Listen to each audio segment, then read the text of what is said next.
welcome to the EB Hood channel. This is EB, author Melba the Vampire, and my daughter here volunteered to read this book. Don't say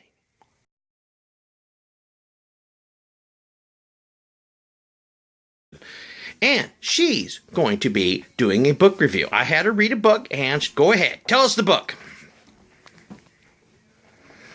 When the earth tilts, the sun hits us, making everything warm, and then... Wait a minute, no, it's just about magic people. No, it is not. Yes, it is. It's about magic people. You know nothing about summer. Ah! Hello, and welcome to the EB Hood channel. This is EB Hood speaking, author of Melba the Vampire. I hope we're all doing good today. This is attempt number 3, the review of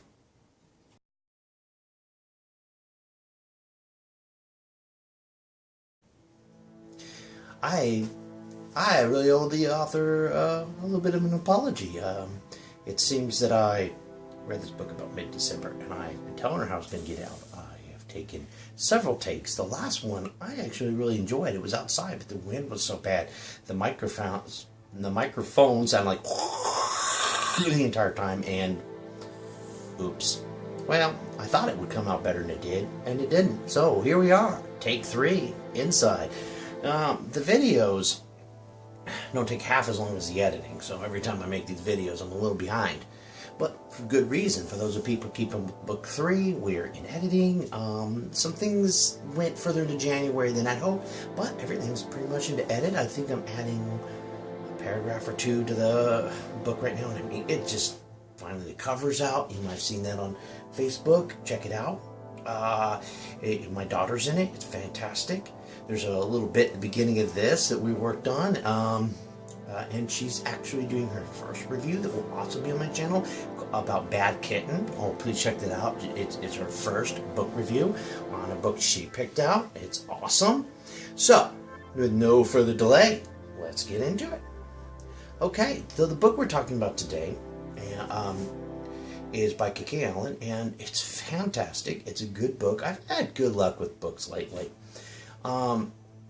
This book, I don't want to call it witches, because even though I guess they probably be called witches throughout the book, it's really not. I mean, it's not traditional witches. It's more like I would almost be better to say maybe aliens. I don't know how you'd say, because their power seems to come through the family line, and at a certain age, and then they become. And the magic's not like casting well, I guess it is a little bit, but it's not like, I don't know, it's not traditional witches. I really enjoyed the way she takes a new take on it. Very powerful beings, if you might. The book starts off, and it's very catching. It has 3 main characters, and all of my like is the grandma and the daughter Katrina, which is our lead character, and then Charlotte, which is the caretaker of the grandma. Now, let me start this book. I don't think it'll ruin. Start off with that she's living with her mom, and her mom passes away right before 16th from a heart attack. And then she goes to stay with her grandmother. Now, when she's at her grandma's house, her grandma has like this caretaker, and she's kind of strange and doesn't fit in places in this Katrina. And as you go on, you'll learn more about why this all is, and I don't want to ruin the book and destroy surprises, but it's very good.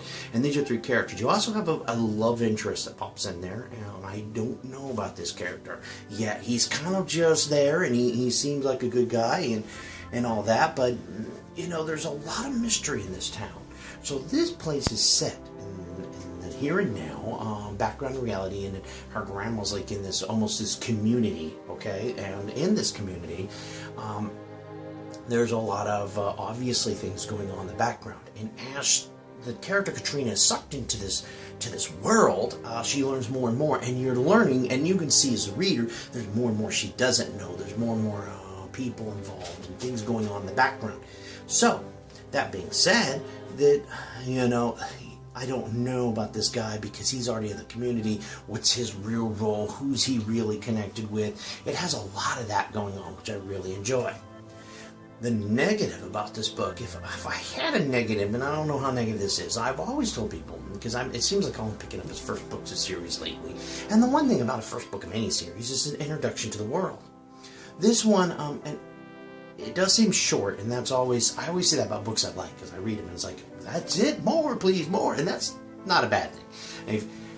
But this book, if I had a problem with it, is I felt like, even as a setup, I wanted more of a setup. Like, there is definitely some sort of enemy in the background, and they don't really spend any time hinting it, and they give you maybe one person that might possibly be this villain. But other than that, they really don't do anything. Like, I'm suspicious, and since the writer didn't author this out there, this is suspicion. Totally, I'm not ruining the book because there's no hints in the book, but I kind of think that somebody killed her mom. She just didn't have a regular heart attack. She was a health nut and all this other stuff. I think it might have been magic that killed her. So, with that being said, there is definitely a lot of, I liked if the author would have thrown a little bit more meat out there, because I feel like there's all this stuff going on in the background, and I'm sure in book 2 it'll be full of this kind of stuff, but I just didn't really know what the villain was. I didn't know where we were going with this book. It was, except for the fact that she was not only coming to age, the lead character, but also coming into the grips of this new power, this newfound reality even. So moving reality, and you only really get to that part where she suddenly is immersed in this new reality. But as you're immersed, you get a hint towards the end that there is something that might be out to get her, or something, some sort of something she might have to face, but you're really not sure what that hint is. Don't get me wrong, it's not a bad thing. This book's good and very enjoyable. So my only problem with it is I wanted more, and that's generally a good thing when it comes to me. Is if I want more, it's probably a good thing. You know, it'd be one thing if I felt like, the book had ended. One thing this author does not do, and I always enjoy it when an author can do it, but it's not always possible, is she does not. She does not. In this is like a standalone. It doesn't have any kind of closure in this one. You really just feel like you need that second book. It's just like, you don't feel like there's any completion in this story. And that's great sometimes, and it's bad in other if you have to wait for the second book. But I like this book. I suggest reading it. There'll be links to it below. Please check it out. The rating I give it is a G. It's good for anybody. There's no foul language. There's nothing like that. And it's a very enjoyable book. I'm trying to keep these recordings down to more of a realistic time. I know I've made some of these really long. So I'm trying to, I get into these books. I don't want to tell you, I got into this one. I can go on and on. But I also don't want to give it away. If you like magic, if you like intrigue, you like a good YA read, young adult, this is it. This is for you. Check it out. Keep you up to date. Thanks once again for visiting EB Hood, and hope to hear from you soon. Thank you. Toodaloo. I'm out of here. Bye.